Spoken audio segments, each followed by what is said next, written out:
Sing and Swing, c'est le nom donc de ces 3 concerts proposés par un mariage étonnant, celui du chœur Aura Cantat qui est d'habitude à la cathédrale de Sion et du Val Big Band qui joue du jazz. Donc c'est du jazz, hein, ça on le dit d'entrée. Vous avez déjà fait un premier concert à B, où il y a la taxe au sac, on a vu tout à l'heure. Rien à voir, mais bon, c'est comme ça. Est-ce que le public a été surpris? Quelle a été la réaction du public? Michel Weber. Le public, je ne sais pas si c'était vraiment surpris. Je crois qu'à B, il y a pas mal d'amateurs de jazz. Ouais. Et ils ont été peut-être étonnés par certaines choses, ouais. mais je crois qu'ils ont été surtout enchantés et enthousiastes. Là, on a eu un très bon public. Gérard Draillard, est-ce que vous deux, vous avez été surpris d'avoir réussi ce pari qui était un peu, on en parlera tout à l'heure, un petit peu fou au départ? Non, on n'a pas été surpris. On espère toujours réussir au maximum et on espère que ça va continuer encore pour les 2 prochains concerts. Mais comme a dit Michel, on avait déjà fait des concerts à B et le Val Big Band avait déjà joué aussi à B. Il y a un cercle d'amateurs de jazz assez important. Il y a surtout une commission culturelle dans cette petite ville de B qui nous reçoit à chaque fois vraiment avec beaucoup de bonheur. Et c'est aussi la raison pour laquelle on est retourné à B et dans le temple dans lequel il y a une très bonne acoustique aussi. Alors vous savez quoi, on va y aller de ce pas grâce aux images puisque notre reporter Victoria Cora était présente, elle nous a ramené ces quelques images, regardez.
Deux petits extraits pour se mettre l'eau à la bouche, hein, pour donner envie aux gens de venir vous voir lors de ces 2 concerts le 26 au Creuset, au Collège des Creusets, j'allais dire le théâtre des Creusets, mais non, c'est bien un Collège des Creusets à Sion, et le 27 à la salle communale de Marcigny.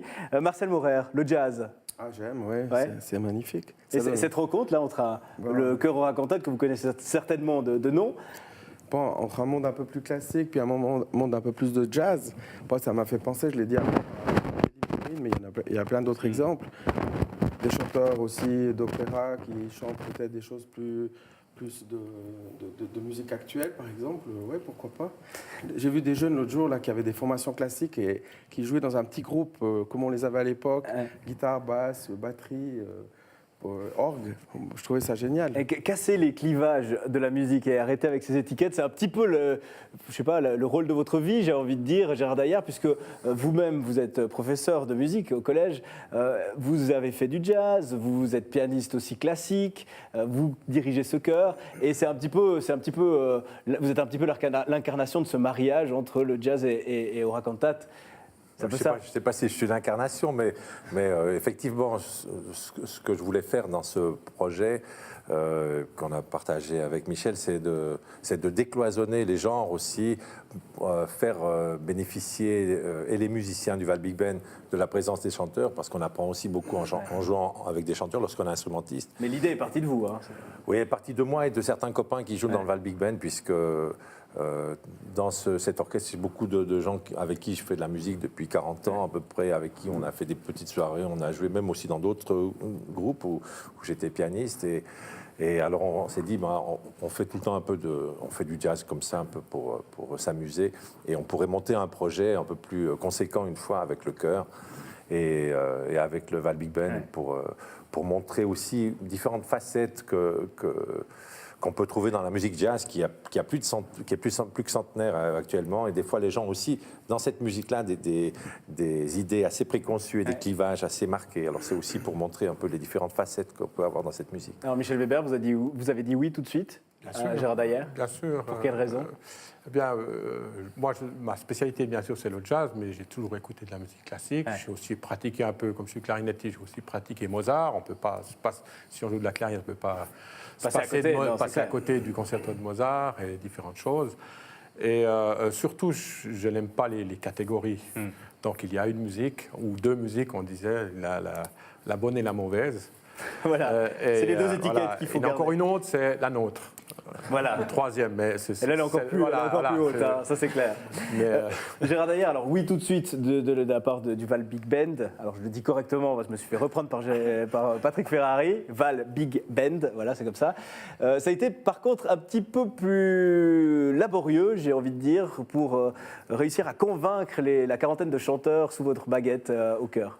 Oui, cette fois, c'était un petit peu plus difficile que d'habitude. Souvent, quand on démarre avec des nouveaux programmes, les gens sont toujours assez sceptiques et réticents au départ parce qu'ils disent « Ah, voilà, il y a beaucoup de choses à faire. » Même dans la musique classique et romantique, il y a un double chœur ici, il faut départager les voix. Tout à coup, il y a une autre configuration que simplement le chant en 4 voix traditionnel. Là, c'est vrai qu'il y a eu quelques réticences. Tout d'un coup, il faut chanter non plus en latin, ce qu'on fait d'habitude, mais il faut chanter en anglais. Au lieu de chanter sur les temps, comme ça, il faut vite chanter chaque fois, une fois avant les temps, et après, on chante sur le temps. Voilà, c'est des petites contraintes du point de vue harmonique. On arrête d'avoir des belles harmonies à 3 sons bien carrés comme ça, mais on chante aussi autre chose aussi.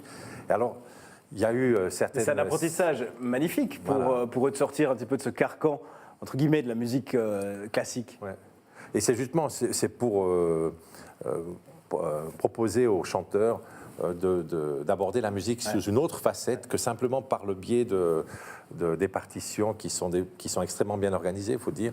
Et voilà, j'ai eu quelques réticences, mais assez vite, l'adhésion collective est venue. Et je crois qu'aujourd'hui, il y a la quasi-unanimité sur ce projet. Tout le monde est très content. J'étais sûr de ça au départ, parce que c'est chanter comme ça avec montrer d'autres facettes, donner de l'énergie à ce qu'on fait, s'investir dans les partitions, chanter, s'investir dans la musique, chanter sans partition justement. Alors le jour où je leur ai dit on va pas pouvoir prendre des partitions, on ne peut pas chanter cette musique en restant statique comme ça, comme des statues. Il faut bouger, on les a vus bouger. Voilà, alors, on m'a dit non, on ne pourra jamais faire ça, c'est pas possible. Donc il y aura un aura cantate avant ce concert et un aura cantate après ce concert. J'espère. Et je suis persuadé que cette expérience apportera beaucoup d'effets positifs et permettra aux chanteurs de chanter encore beaucoup mieux, et la musique classique et la musique romantique qu'on chante habituellement et une fois par mois à la cathédrale. Je suis sûr que ça apportera beaucoup de liberté dans toutes sortes de musiques qu'on fera par la suite. Et chez vous, Michel Weber, les musiciens ont dit oui tout de suite? C'est pas la première fois que vous jouez avec un chœur? Non, on a déjà fait il y a quelques années la musique de Duke Ellington, les concerts, la musique sacrée, qui comportait aussi une avec chorale. le chœur Pro Arte. Voilà, et ça s'est aussi très bien passé.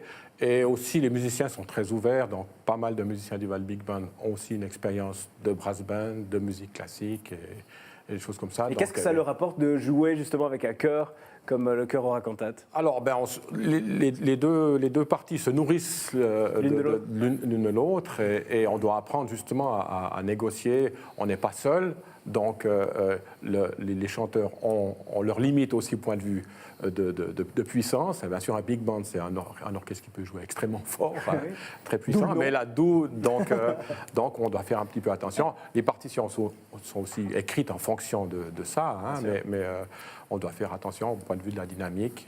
Et ça, c'est clair, c'est une très bonne école. Alors, un mot sur le programme. Il y a une partie religieuse et une partie des standards de jazz. Comment vous avez fait le programme? Vous êtes vus les deux? Vous avez les coups de cœur de morceaux? Voilà, on s'est vu quelques fois, on a discuté. Ça serait bien, pas ça. Vous avez dû négocier l'un et l'autre? Voilà, non, je crois que ça s'est très bien passé. Je dois dire aussi que Gérard a écrit 2 pièces. Oui. Qui sont jouées en première mondiale, une pièce religieuse qui s'appelle Pray Jazz, où donc le chœur et le big band jouent ensemble de la musique religieuse, et avec la soliste Sibylle, et une deuxième pièce qui reste sur un standard de jazz de Thelonious Monk. Alors voilà pour le programme de ce concert-là. Moi j'avais envie de montrer aussi ce que vous faisiez quand vous n'étiez pas ensemble, tous les deux. On va regarder quelques extraits tirés de nos archives.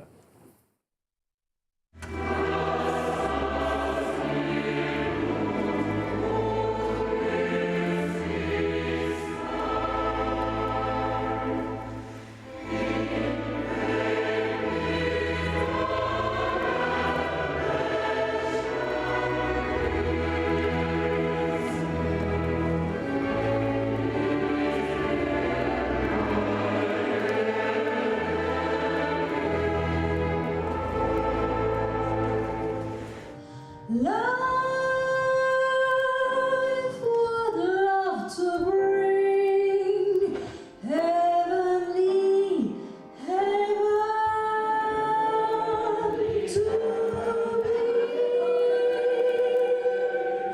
It's just the ultimate degree to me. Voilà donc pour cet extrait tiré de nos archives, c'est ce dont on parlait tout à l'heure. Hein. Donc il y a des pièces religieuses en jazz. Hein. Il n'y Bien a sûr, pas de raison que depuis ça soit toujours, pas de- les premières pièces de musique afro-américaine qui sont connues, c'est bien sûr les Negros Spirituals, qui datent du 19e siècle, dont le chœur en chante une. Donc, c'est pas du tout quelque chose de nouveau. D'étonnant, effectivement.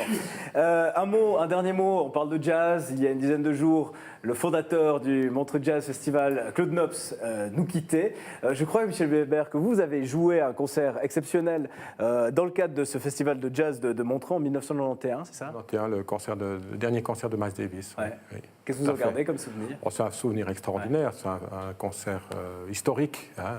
Miles Davis est décédé 2 mois après, et puis c'était là aussi la première fois il rejouait une musique qu'il avait jouée de nombreuses années auparavant. Pour moi, c'était particulièrement spécial parce que j'ai été contacté à la dernière minute. Donc, Vite répété. voilà, donc le matin on m'a téléphoné, l'après-midi j'étais avec Miles Davis et Quincy Jones. Voilà, la musique, ce sont des rencontres, hein, effectivement. Voilà, ouais. Vous aviez rencontré Claude Nobs? Alors, Claude Nobs, je l'ai rencontré bien des années avant, dans votre canton, à Zermatt. Je travaillais dans un hôtel à Zermatt. Il était venu avec une star de la chanson américaine. Et il avait passé la soirée avec nous, jouer de l'harmonica. Il était célèbre pour son harmonica. Et c'était un personnage tout à fait sympathique. Et très ouvert. Il pouvait côtoyer les grands comme les plus simples. Et il était toujours le même. Yeah. Pour jouer dans son festival, c'était un petit peu plus difficile, ouais. mais vous l'avez fait, comme personnage, alors j'ai eu la chance des rares Suisses pour la faire. Ouais. Marcel Borer, vous, le festival de jazz de Montreux, vous y êtes déjà allé? Oui, pas très souvent, je dois dire. Oui. Et c'est des bons souvenirs? Bon, dans le festival de jazz, il y a pas mal de choses qui se passent. Il y a aussi... Oui, il y a les quais aussi. Non, mais au niveau musique. Ah oui, pardon, oui. Que du jazz, c'était un peu le côté sympa de ce festival. Ouais. Il y avait Paolo Conte une fois, Ouais. j'ai trouvé que c'était à Stravinsky par exemple. Voilà, cette ouverture du festival, je crois que c'était aussi la force de Claude Nobs, c'était de ne pas rester... finalement, il y en avait un peu pour tous les goûts, pour tous les âges, et puis toujours des choses de qualité. Voilà. La musique, ce sont des rencontres, on l'a dit, et des émotions. Et vous aurez les deux, de toute façon, dans ces concerts donnés donc le 26 au Collège des Creusets à Sion et le 27 à la salle communale de Martigny, auraquantinte.ch, valbigband en un mot.ch pour les infos. Merci beaucoup à vous trois. Bon vent pour la suite. Merci Patrick. Merci. Vous avez été brillant ce soir. Ah, merci, c'est sympa. Vous pouvez revenir quand vous voulez. C'est sympa, ça change des derniers commentaires. Non, c'est pas vrai, c'est pas vrai. Je vous ai encouragé. Ouais, soutenu, toujours. tout le temps. Vous revenez quand vous voulez. Merci. Demain, plein feu sur les épreuves de Coupe du Monde de ski alpinisme organisées en fin de semaine au Marécotte. La directrice technique de cet événement, Anne Beauchâtet, sera avec nous. Et puis on parlera musique à nouveau sur ce plateau avec Vincent Barbonne, le chanteur chablaisien, qui revient avec un nouveau spectacle qui s'appelle Allô la Terre. Et c'est un spectacle qu'il présentera au Crocheton de Monter. La chronique économique, ce sera avec Stéphane Jean. Dans un instant, en attendant l'émission spéciale, la finale de vendredi à 20h, Vallywood vous propose une rediffusion de 2 épisodes et vous pouvez toujours voter. Et n'oubliez pas, et notez dans votre agenda, 20h vendredi pour cette grande finale de cette belle opération bilingue sur Canal 9. Voilà, c'est tout pour ce soir. Je vous donne rendez-vous demain, même heure, même chaîne. Excellente soirée. Prenez soin de vous et à demain. Bonsoir.